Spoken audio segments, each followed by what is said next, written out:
I spent many years doing budgets in my current organization and organizations before that. And what I'd like to tell you today is kind of our journey and where we have come from to where we are going. Part of the HOLT CAT journey and story is where we come from. So what I'd like to do is go through a little bit of history. The Holt family has been in the Caterpillar dealership business for 80 years. We are on our 5th generation of the Holt family in this business, and they just recently started into it. It's the son and daughter of Peter Holt. Our heritage goes all the way back to Caterpillar. In 1904, Benjamin Holt invented the track-type tractor. Now, Benjamin Holt is Peter Holt's great-grandfather. He was out in Stockton, California, working on an ag solution, and actually came up with the track-type tractor. His competitor was Best Tractor Company. From there, in 1925,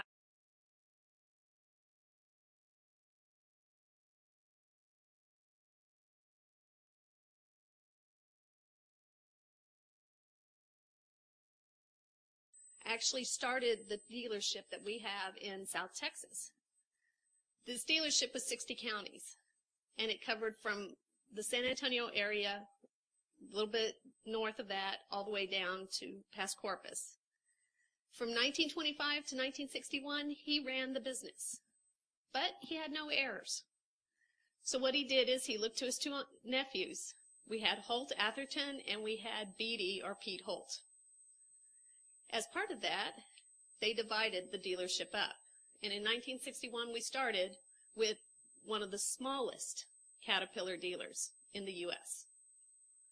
We only had a couple of counties. We knew every machine in our territory. They knew the serial number, they knew the owner, they knew what was going on. How much forecasting did you think they did back then? They didn't have to. They knew everybody. But nothing stays the same, as you learn over and over again. So, basically, we continue to grow. And Peter Holt, has everyone heard of Peter Holt? He's actually also, as you find out, diversified quite a bit. He went on and he joined the company and then began to look for opportunities. So he looked to Ohio. We bought Ohio CAT, or Holt, Ohio, as we called it. We continued to look for new opportunities. We added Energy Industries, which was down in Corpus, which was energy compression. In 1987, the Atherton family, Holt Atherton, decided to sell their dealership. So Peter and BD got the opportunity to put the original territory back together. And we moved our headquarters up to San Antonio.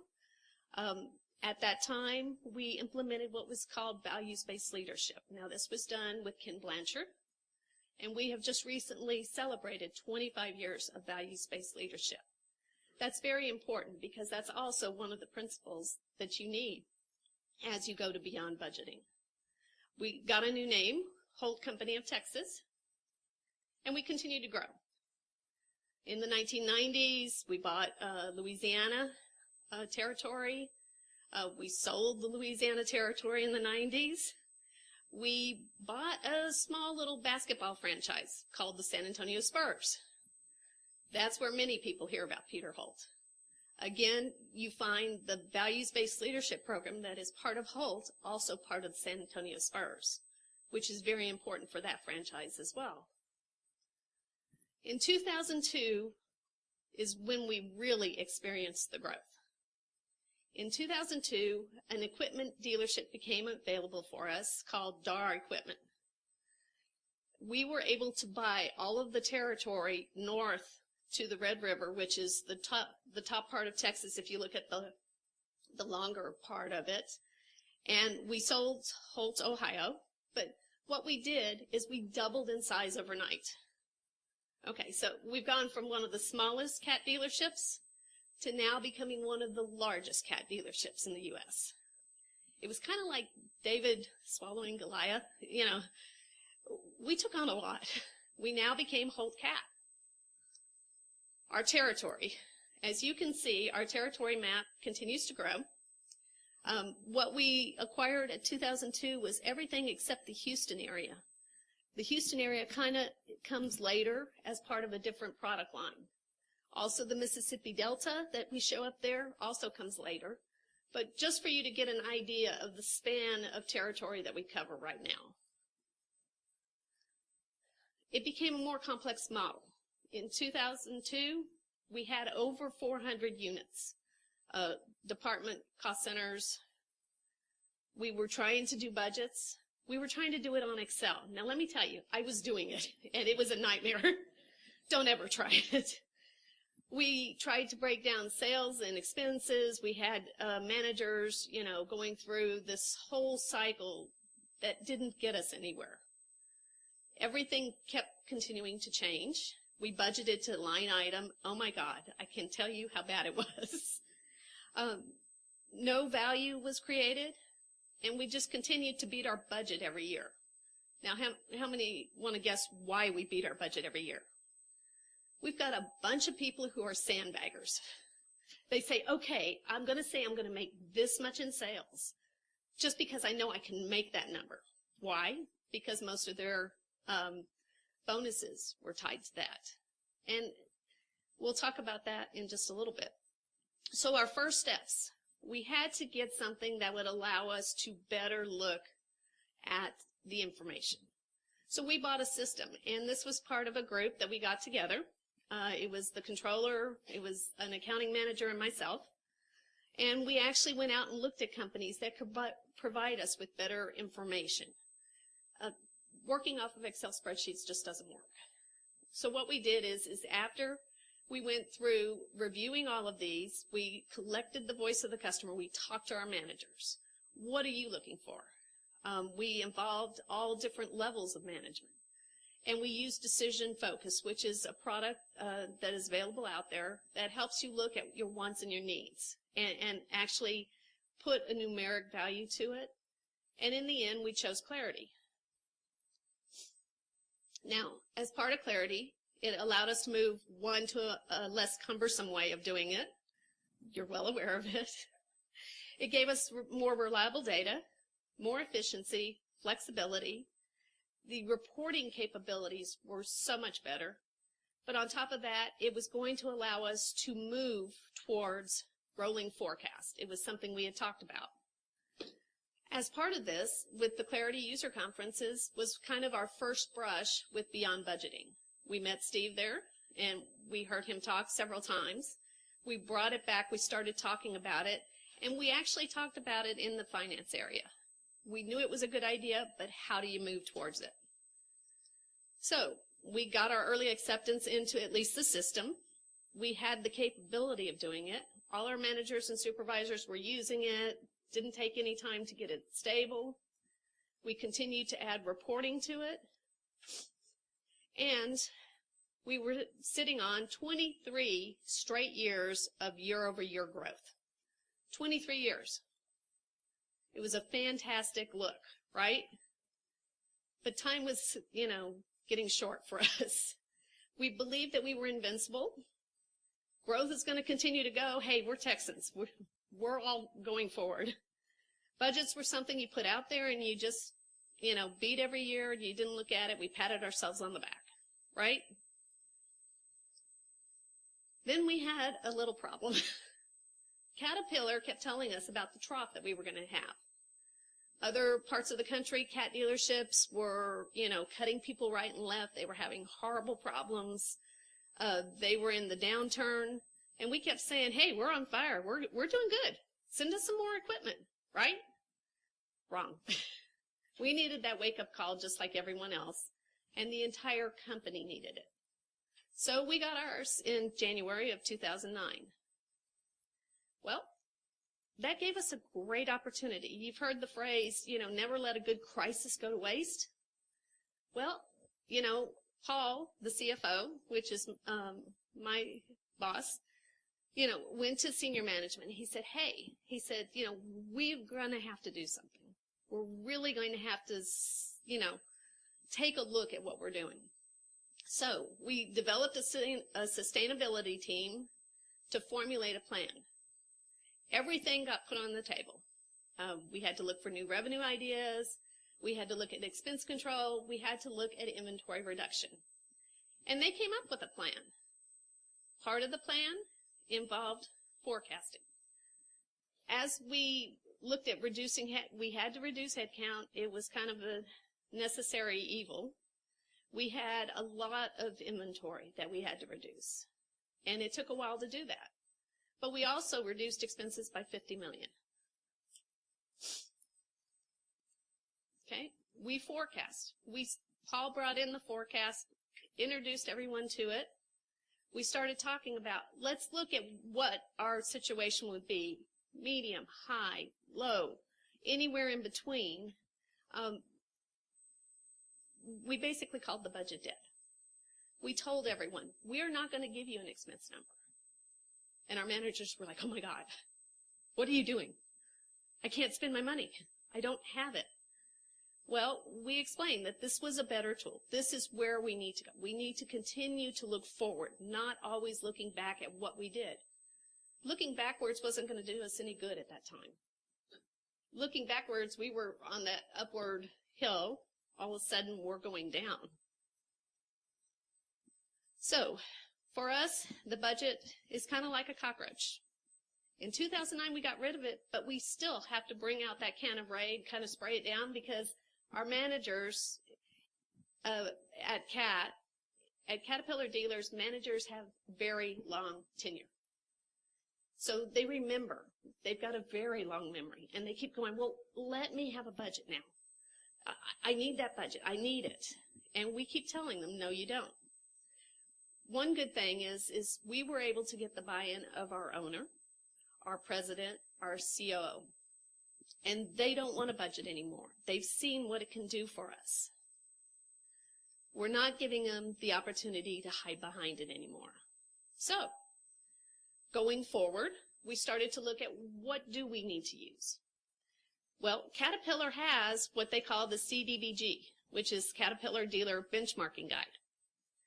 This compares us to every other Caterpillar dealer in the U.S. and in North America. What it also does is compares us to a certain select top 25 group. What we see here, it's helpful. It does allow us to kind of see where we fall within the CAT rankings, and typically that's very high up. We're usually first, second, third in many of the categories. But how helpful is that if you're always at the top and not looking to stretch yourself to a better goal? So we continue to look. We want to be world class. And, you know, the Caterpillar Guide is just one of the guides. AGCO, our ag dealership line of business, we've actually gone in and started doing benchmarking with them. We've also started looking at our crane line, which is link built. We also developed other things. Steve was talking about comparing all the different banks to each other. We developed what was called a pulse report. That pulse report actually looks at all of our different regions and how they compare to each other. And we look at specific metrics, specific statistics, to see how each person, each group does in comparison to each other. That causes the managers to actually look at each other and see where they fall and start to look at where they can do better. We want to be world class. Many times we've had to actually, though, go and look outside. Look at what else we can do. Now, that doesn't mean that we don't get regularly asked for a budget. They like that blanket. They want to be able to say, well, I'm only going to spend what you're going to let me. But do they really need to spend it? You know, I've already made my number for the year. I can't tell you how many managers over the years have told me in, like, September, oh, well, you know, I'm going to make my numbers, so I'm good. You know, I can spend my money now. I can do all of this. I'm going to make my numbers. Well, is that really good for the company? Is it helpful to the company? If you could have done 15, 20% better than what your budget was, why didn't you? They tend to sit back if they have that. I don't want to put something out there that I can't make. I'm afraid about my bonus. Bonuses are our big problem area right now. We weren't sure where we were going from there. 2009 actually came in okay. The next year, we actually had a 33% increase over the 2009 results. We continued to put targets out there. We continued to look at the forecasting, but we didn't give them a budget. So a funny thing happened. Our expenses were reduced by a full percentage point, which fell to the bottom line. Now, for me, that's very good, because as an employee of HOLT CAT, I share in profit sharing. So anything that falls to the bottom line and helps the bottom line also gives me money. We attribute a lot of this to not having a formal budget, but we have done a lot of other things. I think our spending patterns would have been a lot different because, again, as you've heard in the different talks, if you've got a expense amount that you can spend, what are you going to do? You're going to spend it because you're still within your budget. You're still going to make your numbers. Very much like the Stat Oil, we have people who are responsible, they're accountable, they do a good job, but they do a much better job if they don't have that ceiling. Because you begin to ask the questions, can you, do you need to spend this money? Is this investment good? Is this a good choice for what my dollars bring to me and bring to the company? So, because we were forecasting the results we're getting, we're able to influence our owners to actually accrue in 2010 extra bonus dollars. So, instead of just the select group that was getting bonuses on a regular basis, we actually gave everybody a bonus that year. Now, that's 2 years after the downturn. That's pretty good, considering that, everyone in the rest of the U.S. was still coming out of the downturn.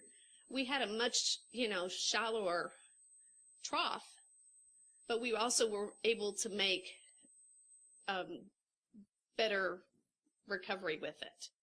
So this was a huge boost to the organization. I mean, after you've gone through what we went through, to be able to give the people this bonus was good.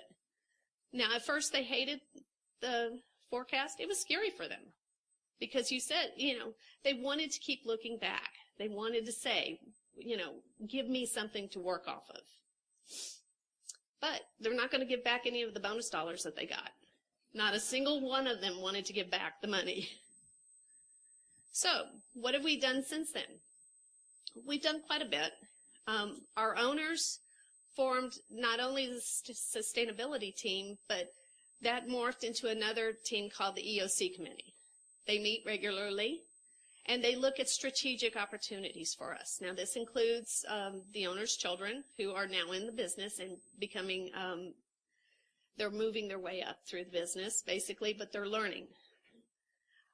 We've added brands. We've gone into strategic mode.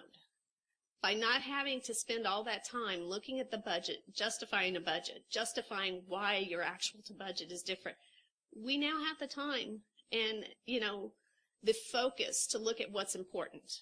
We're looking at strategy. What do we need to do to make ourselves more immune to these downturns? So what we did is we got into lines of business. I talked about the link-belt crane. Caterpillar came out with a truck line and the Load King trailers. So we added that line of business. We increased our AGCO tractors to where we're doing Challenger, Massey Ferguson, Fendt tractors. We increased our territory with the ag up into the Mississippi Delta. We brought back in screen machines. We added attachments. We, even this year, brought in global mining. And the global mining business is from Bucyrus.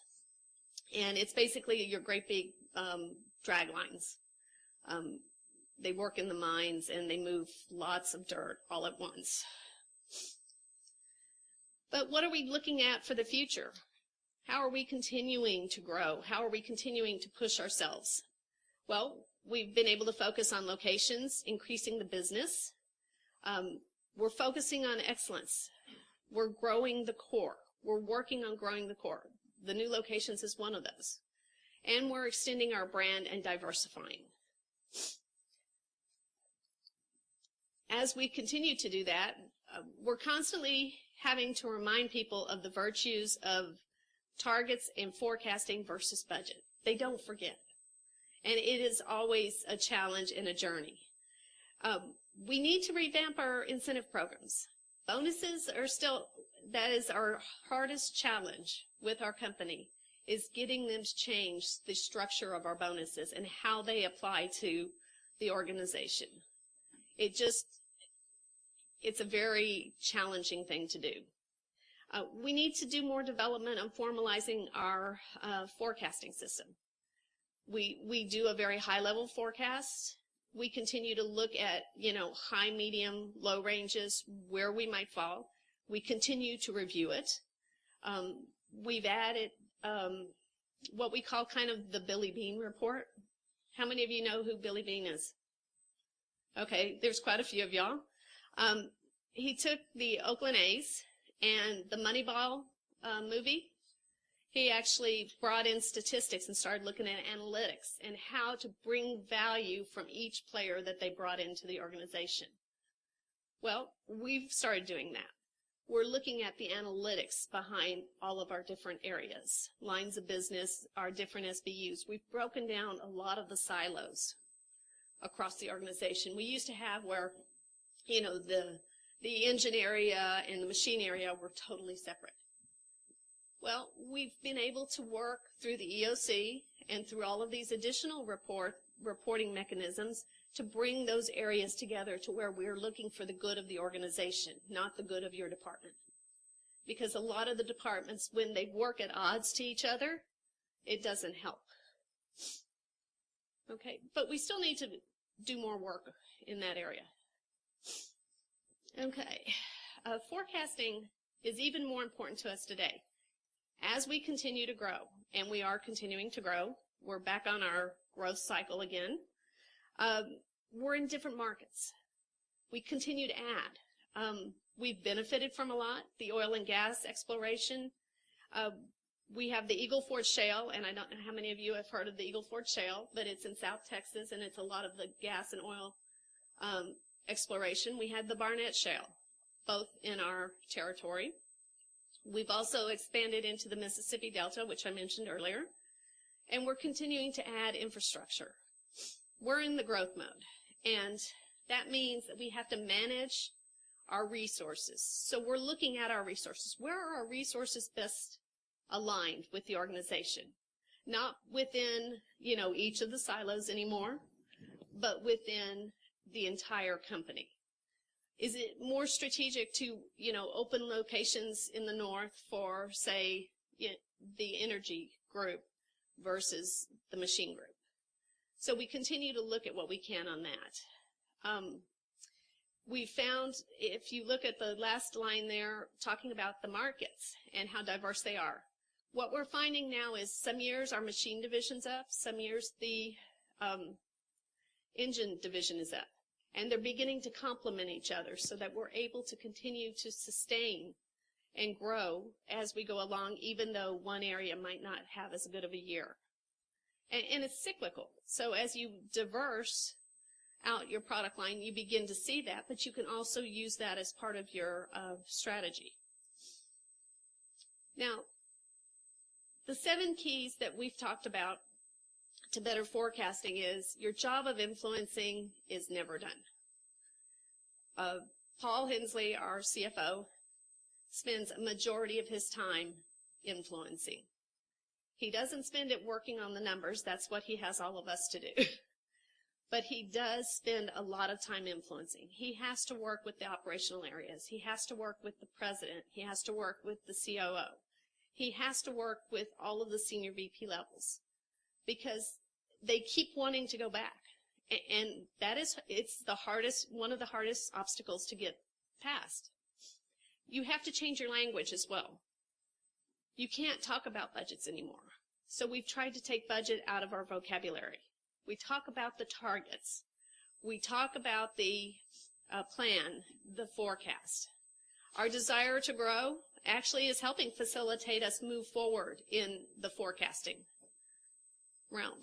But we don't want to bungle away the opportunities. And there are a lot of opportunities out there. The next one is it takes time. Now, I put in the phrase like turning a drag line. And if you've ever seen a drag line, they're huge. They don't run off of a diesel or anything like that. They actually plug into the power grid. They're that big. And to turn one of those is very slow and methodical. They keep moving. They don't ever stop unless they're down for service. Processes are getting formalized to drive the organization. We're continuing to look at metrics that are going to help us. We're continuing to readjust our metrics. Just because you reach what your metric or your goal in the metrics are, you need to continually adjust them. Because how are you going to get better if you're always just meeting your goals? So we continue to stretch everybody in the area. We're a values-based organization. We've been through 25 years of values-based leadership. And that helps because they see the value in this. They support each other. And they're not in it for just them. We are already doing a lot of the key principles of beyond budgeting. Forecasting was the missing piece, and we're continuing to work on that every day. And the last item there is you never stop learning. If we stop today with what we're doing, how are we going to ever get better? We need to continue to look for the new advantages, look at what we can do. I mentioned the Billy Bean report. That's recently come out in the past 2 years. And what we do is we're working with a statistician to look at all the key areas within all of the organizational units. And we get together with senior leadership every quarter and we review it. And we start to look at what do we need to change? Where do we need to go to get continually better? And with that, I'm finished with my presentation, and I'll answer any questions if you have any. Yes, sir.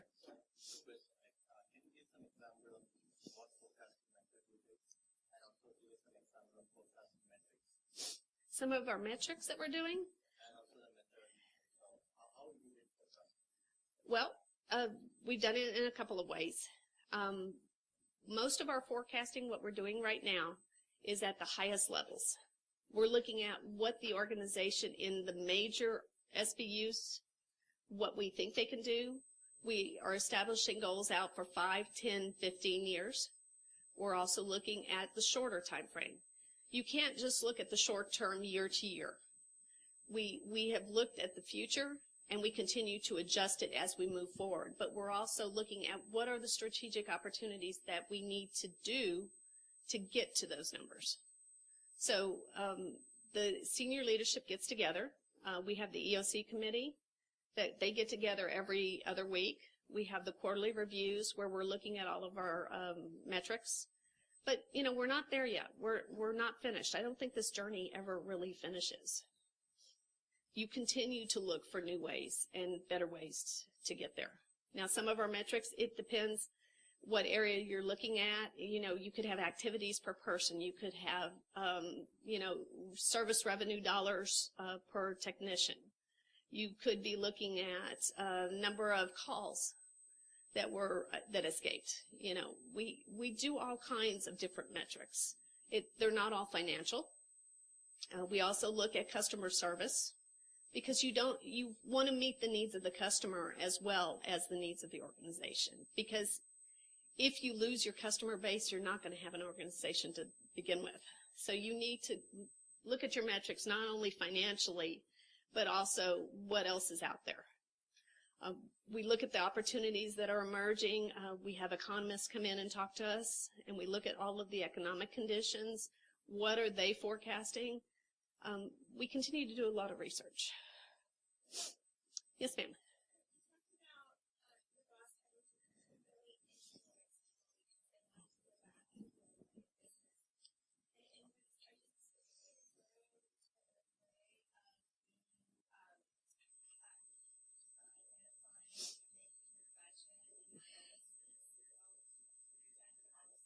A lot of it is.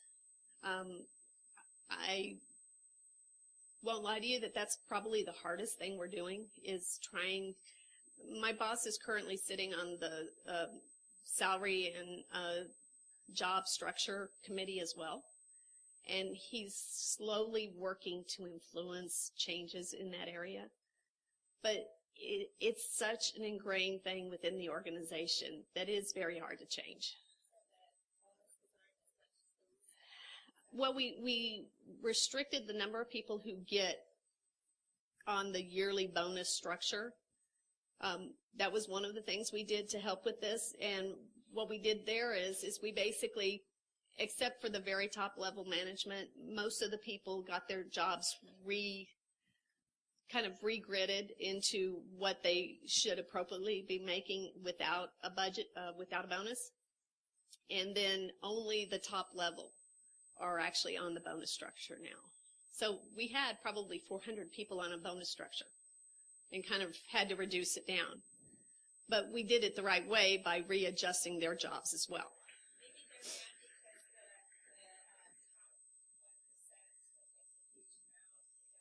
They don't, well, but the people who used to get the piece of it got raises instead. So most of when we adjusted their jobs, what happened is we adjusted it to include the bonus in their regular salary, at least to a certain amount. I mean, there was some negotiation there, but we've also gone back and reviewed all of the jobs and realigned them with the current environment, looking at salary grades. Yes, sir. I was curious. I was really liking the idea of not giving a budget. Mm-hmm. So instead of people saying, I have to spend $2 million in 3 months, they'll say, okay, what do I really need? Number aside, what's it that I need? But I see how that works perfectly for seeing what projects and technologies I should bring into the department. Mm-hmm. What about resources and headcount? So how does a department head go to the executive or body or the board meeting and say, I need this much headcount, if he's not exactly sure what he's going to be able to work on or how many resources he's going to need? Does that happen more on an ad hoc process throughout the year, or does that still get requested once a fiscal year? How does that work in your organization? All of our headcount currently is approved by the EOC. So anytime there's increases, there is a review team that actually goes in and looks and asks those questions. What value does this bring to the organization? How is this position going to help us achieve our goals as we go forward? You know, is there a need for this position? A lot of times, you know, it might be a replacement. And they might ask the question, do we need to replace the job? It's really looking down to the value added of anything that you're bringing into the organization. Is it going to help us? That's what you mean by value-based? Mm-hmm. Yes, sir.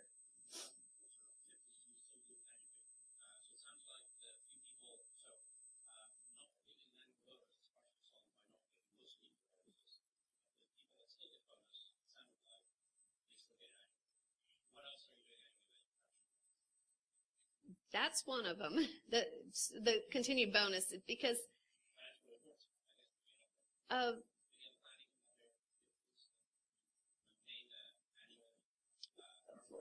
for banking relationships and for, you know, your annual audits, you still have to do yearly financials. You still have to give the banks at least a projection of where you think you're going to be. You still have to be able to support those because your covenants laws require a lot of that. But you're not doing it down to the line level, giving every manager permission to spend to a certain level. We're asking them to use their heads and make good judgments instead of giving them the excuse that, well, it's on my budget, I can do it. Because what happens if, you know, 6 months down the road, we take another nosedive in, you know, with the economy? What are you going to do then? They're going to say, well, I still got the money. So by giving them the empowerment to make good choices, we're asking them to use their best judgment, but we're also using oversight as well.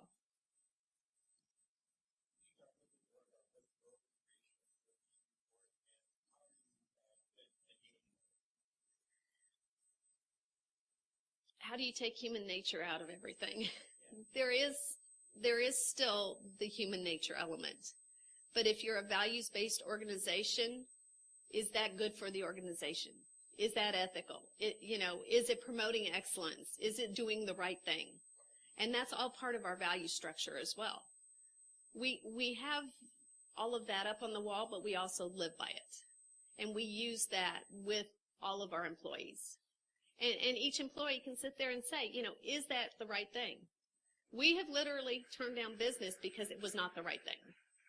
You've had customers who want to do, roll back, the numbers on the machine. Well, we won't do that. I mean, that's not the right thing, and that's not ethical. So you still have to drive the values piece of it into the organization. Bjarte talked about values.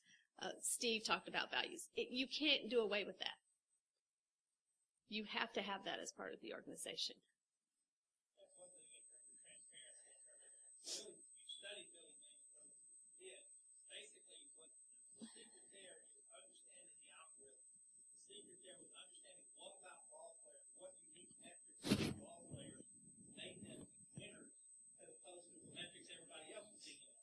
And then sort of the myth of the scout, the myth of the magical guy who's just instead looking at the statistics. You're going to look at statistics and make fact-based judgments. You need to be looking at the real statistics, not foot numbers. So if you can make the shift with that, you've got a better chance of figuring out what the numbers are. Yeah, and we're actually doing a lot of things with Caterpillar. Caterpillar has established an initiative across the table. They're coming in and working with us to look for the intrinsic value within each line of business. Where can we find more value within our own dealership as well as outside? And Caterpillar started doing that with all of their dealerships. And so when you're able to partner up with people like Caterpillar, it really does help. You had a question?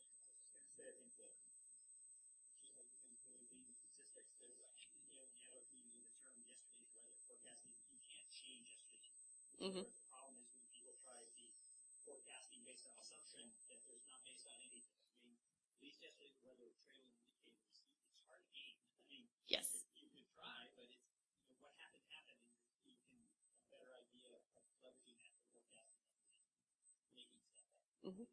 Yeah, and every company is a little different. Things that work for one company might not necessarily work for yours, but you want to find the best path forward. And the key word is forward. You don't want to continue to look backwards. Yes, ma'am.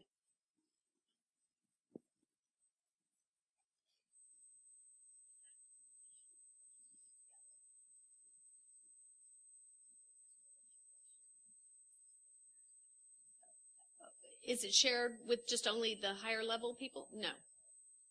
We actually, our senior VP actually sits down and does a video quarterly, and he tells everybody in the organization, where are we today? Where do we need to be? What do we need to do to get there? And we continue to look at that. I mean, and he does a video that goes out to everybody. They also yearly do a track to every location and sit down with the employees and talk about it. We give, and we're very transparent with our numbers so that all the line level managers can look at their numbers. They know how they're operating. Part of the Clarity system allows us to do that, to where remotely at any point of time, the individual can pull up his financials and look at where he is today. And it's generated as of today. So, yes, sir. Okay. Well, thank you, everyone, for your attention. I appreciate it.